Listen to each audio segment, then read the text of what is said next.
Welcome everyone to Mr. Andre's WWE Quick Draft.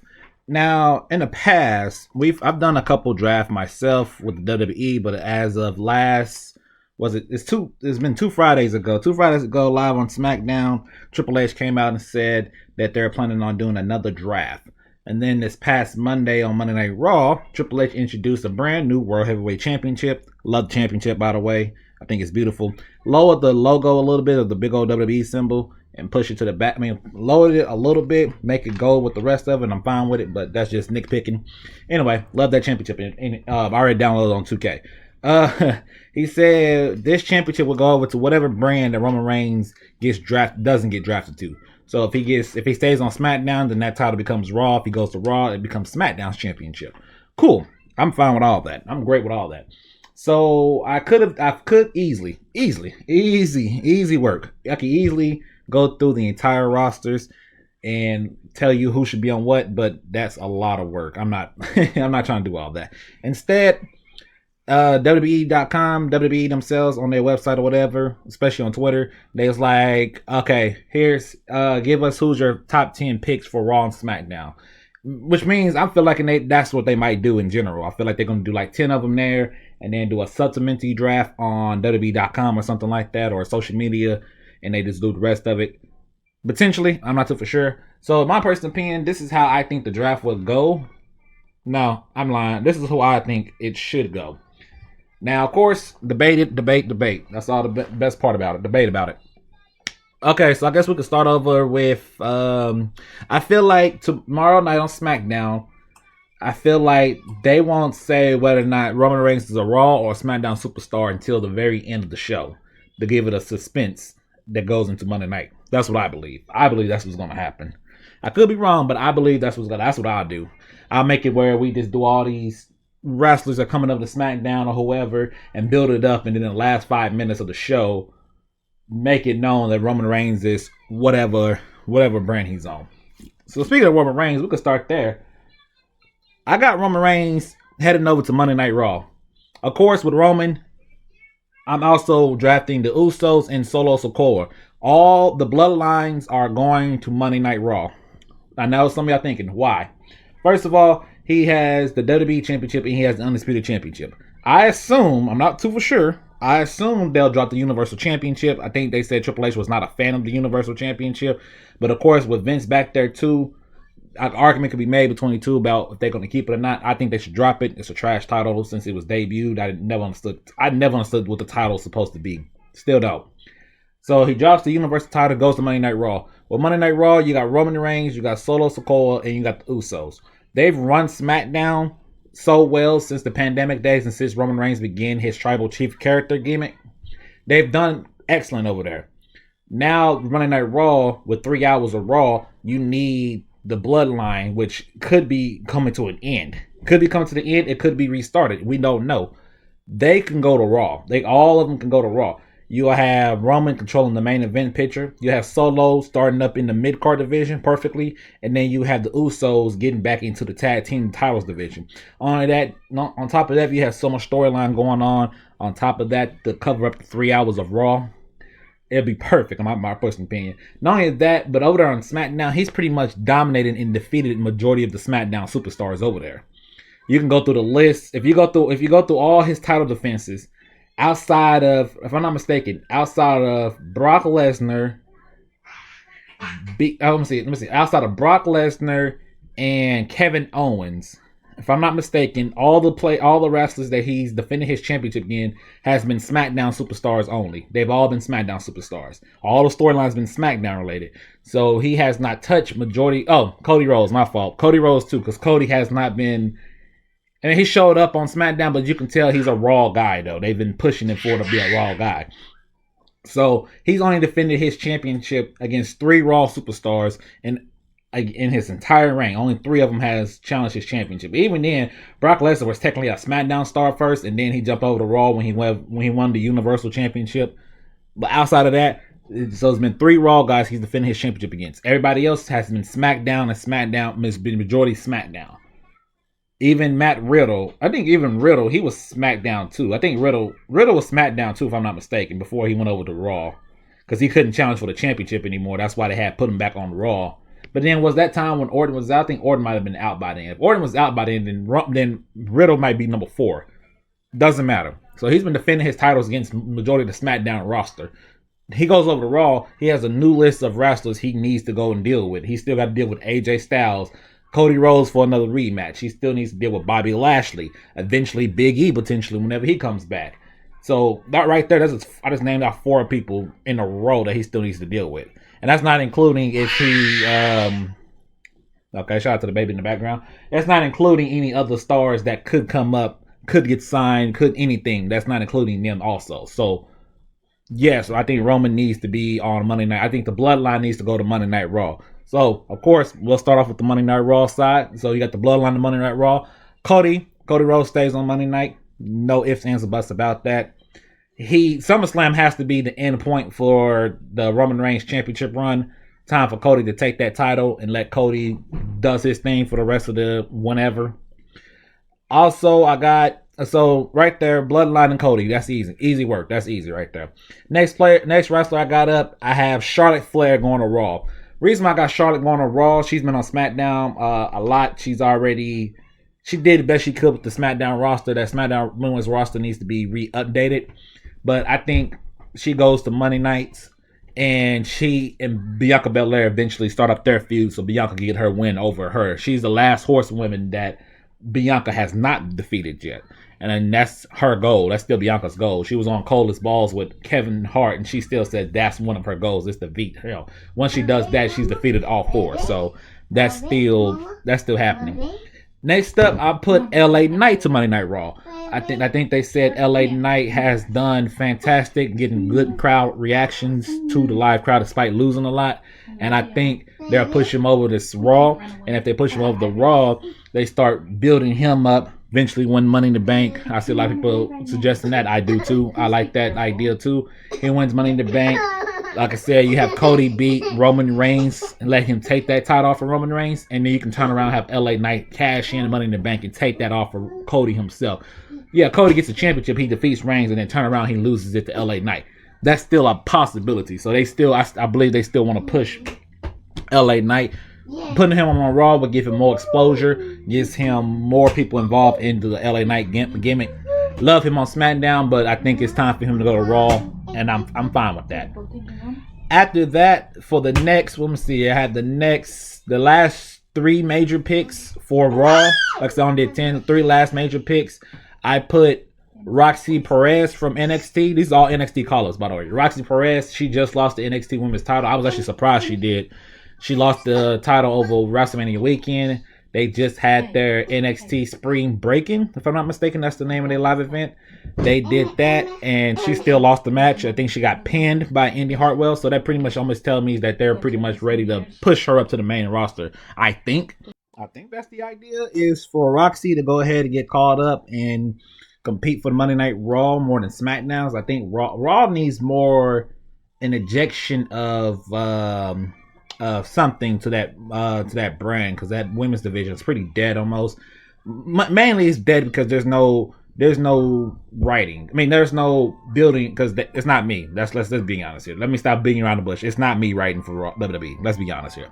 So Roxy Perez, Monday Night Raw. Next person up is Cameron Grimes. Cameron Grimes is a guy from NXT who had like 3 different gimmicks. 3 different times he came in. He wore a hat. He had a hairy chest or whatever. I don't know what exactly his gimmick was. His in-ring skills is awesome. They went from that to the $1 million man type deal that they did with. Even Ted DiBiase Sr. was there. Apologies for the background. Ice cream person came through and it was really loud. I didn't expect them to be that loud. Anyway, but yeah, he had plenty of different gimmicks down there in NXT, and it's just like he needs to be called up like ASAP. They say he has been on NXT in a cool minute, I think since January or so, and he's gotten shape. He's shaped up, so he's ready for a call up. So I think the idea is to call him up to Monday Night Raw. He can get over as a face or a heel, probably a face, and challenge Austin Theory for the U.S. title, but you never know. You know what I'm saying? I think he'll be a nice addition to the Monday Night Raw. And then finally, I got the Creed brothers, Julius and what was the other guys? Julius and I forgot the other brother's name. Oh, that's bad for me. Anyway, the Creed brothers down in NXT have did a 180. A 180. They came in with Diamond in mind. I thought they was like, I was like, they're probably solid, decent in-ring competitors, but they broke out and they became epic. They became really legendary, in my personal opinion, down in NXT. And of course, you want to get the division, the tag team division, and needs another Brutus and Julius. That's their name. That's the guy's name. I was like, the tag team division also need a little get some more into it, and I think the Creed brothers can do that. Their energy, their speed, they do everything. I like it. I think they've done their part down in NXT, and I think it's time for them to call up. So going through Monday Night Raw again: Roman Reigns, Cody Rhodes, the Usos, Solo Sikoa, Charlotte, Roxy Perez, Cameron Grimes, the Creed brothers, and LA Knight to Monday Night Raw. Moving over to the SmackDown side of things. SmackDown, so with Roman and them gone, it allows SmackDown to rebuild their divisions, to rebuild the world title division, which I think they desperately need that. Bringing in a new championship and hype that up. I think SmackDown has showcased that has been better than Monday Night Raw majority of the time. So I think they should be awarded with the new championship. With the new championship, I think they should be awarded with some awesome people with it. First person they getting drafted over there, I think every y'all seen it, Seth Rollins, 1,000%. 1,000% he should be drafted to SmackDown. He's done his thing on Monday Night Raw. I think there's nothing left for him to do on Raw, in my personal opinion. He was in the U.S. title hunt. He's done that. He's done the Raw tag team titles. He's done that. He's challenged for the Universal Championship just once.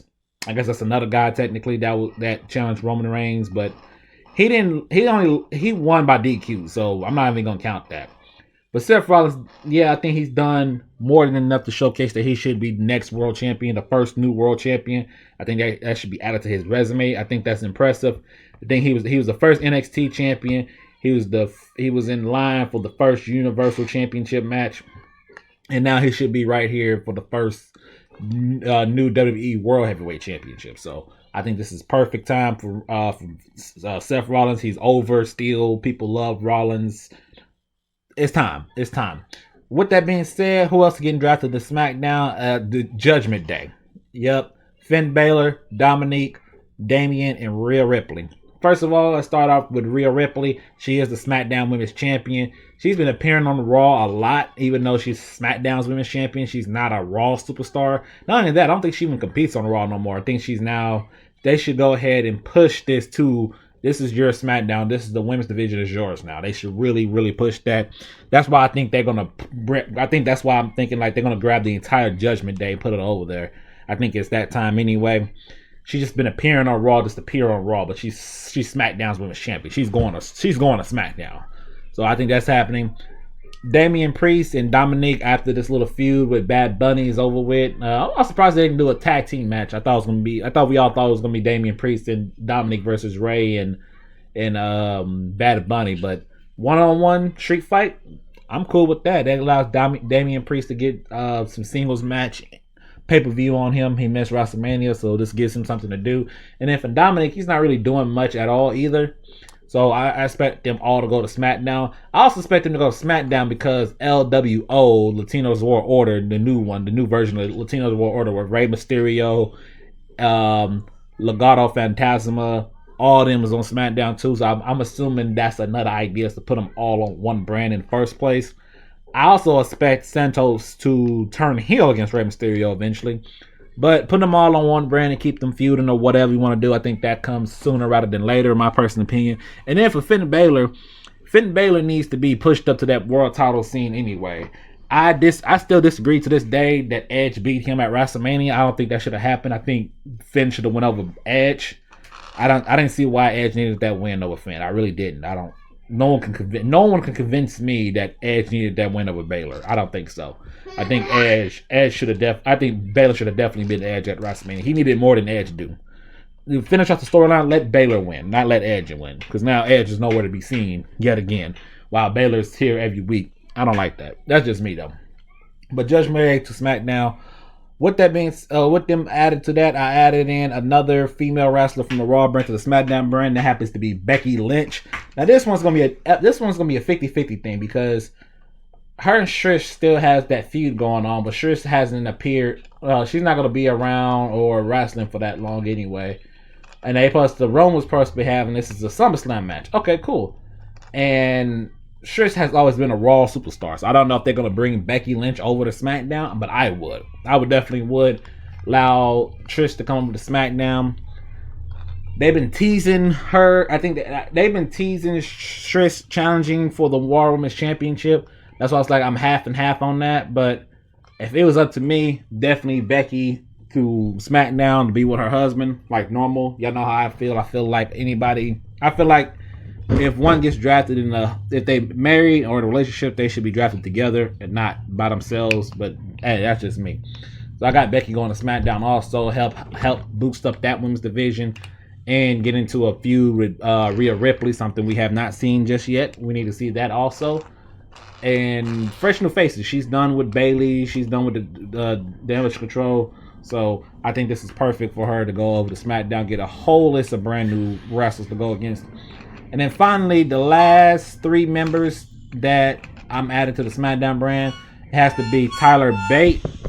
Tyler Bate from NXT. Ever since he got over to the NXT brand after he dropped the title from Braun Baker, which I assumed that I was calling for Tyler Bate to take the title off of Braun Baker and let Braun Baker get moved to the main roster and let Tyler Bate hold the championship for a while. But ever since he dropped that title to Braun Baker, he really hasn't done too much in NXT. And then the pay-per-view they had, NXT weekend, WrestleMania weekend, he was in that random Andrew Chase versus the Joey Gacy's group or whatever that was. I said, what are we doing, my boy? I said, bring him up to the main roster and stop playing with me.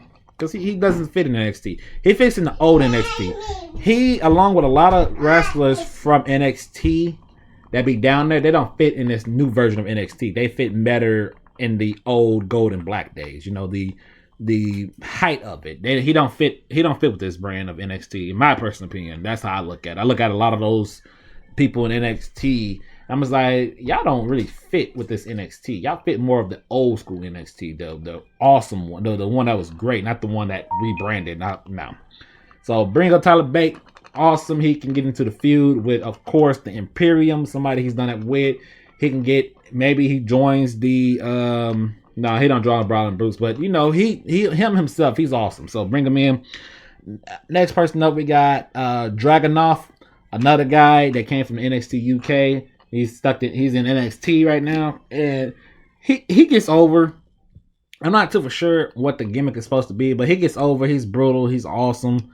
He's a fighter, and of course, the man he took the title off of in NXT UK, he defeated Gunther before. So bringing him in and having him another rematch is there. That's potential. That I would love to see that go on. Another one.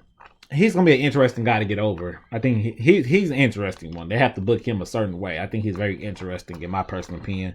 But yes, bringing him in 100%. And then finally, the last group has to be last 2 people are actually Pretty Deadly. Pretty Deadly had just lost a match at NXT Spring Breaking, which is such a weird name. Anyway, at that, they lost to the family or something like that, whatever the family or whatever. And apparently it was implied that the family had drove them off into the ocean, into the river to swim with the fishes. Smiley face. So Pretty Deadly is pretty much done with NXT. And bring them up to SmackDown. I've been hearing rumors of Seth Rollins and Pretty Deadly come together as a team because of the crazy outfits they be wearing and stuff like that. I mean, that's fine. They just added more boost to the tag team division. That's what I'm bringing them in for. Boost to the tag team division. I think they're cool. I think they're all right. I think they'll do great though on the main roster. Hopefully not treated like the Fashion Police. That's not what they are. They're better than that. Please. But that's my personal opinion. So SmackDown, you got Seth Rollins, you got the Judgment Day, you got Becky Lynch, Tyler Bate, Dragunov, and Pretty Deadly all to SmackDown. Like I said, those are my 10 picks for both Raw and SmackDown on separate sides. Y'all let me know. Y'all definitely let me know who y'all take. Who y'all thinking of what brand.